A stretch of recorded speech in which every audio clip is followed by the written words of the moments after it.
ایک شخص جنگل سے گزر رہا تھا۔ گزرتے گزرتے اس نے دیکھا کہ ایک سانپ جھاڑی میں پھنسا ہوا ہے۔ آدمی نے سوچا کیوں نہ میں اس سانپ کو جھاڑی سے باہر ہی نکال دوں۔ آدمی آگے بڑھا اور اس نے سانپ کو جھاڑی سے باہر نکال دیا۔ جب آدمی نے سانپ کو جھاڑی سے باہر نکالا تو سانپ نے اس آدمی سے کہا کہ میں تو تمہیں ڈسوں گا۔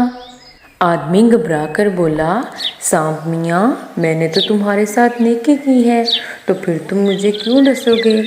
سانپ نے جواب دیا، بھیا ہمارے ہاں نیکی کا جواب ایسے ہی دیا جاتا ہے۔ آدمی بہت پریشان ہو گیا اور کہنے لگا کہ چلو کسی اور سے فیصلہ کروا لیتے ہیں۔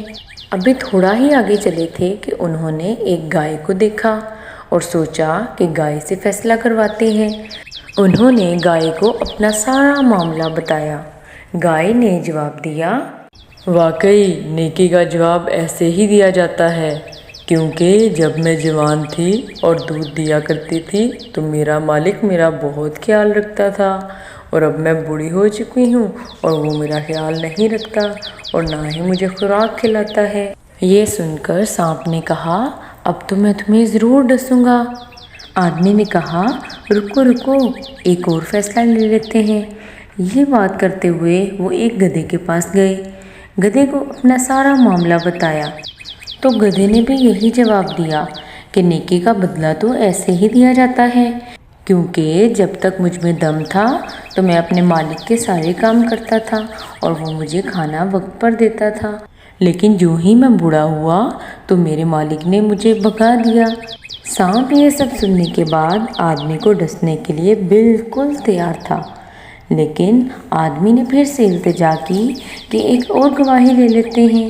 سانپ کے حق میں تو پہلے ہی 2 فیصلے ہو چکے تھے، اس لیے وہ تیسرے فیصلے کے لیے بھی مان گیا۔ اب کی بار وہ ایک بندر کے پاس گئے اور اسے اپنا سارا واقعہ بتایا اور اس سے کہا کہ وہ فیصلہ کرے۔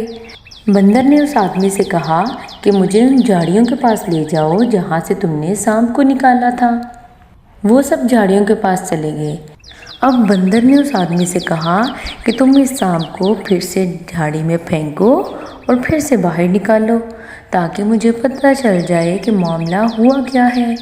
آدمی نے ایسا ہی کیا اور سانپ کو جھاڑی میں پھینک دیا۔ ابھی وہ سانپ کو جھاڑی سے باہر نکالنے ہی لگا تھا کہ بندر جلدی سے بولا، ارے نہیں نہیں، اس کے ساتھ نیکی مت کرو، یہ سانپ ہے، یہ نیکی کے قابل نہیں ہے۔ تو بچوں، اس کہانی سے ہمیں یہ سبق ملتا ہے کہ کام کو وہاں سے ہی سلجھانا چاہیے جہاں سے وہ الجھا تھا۔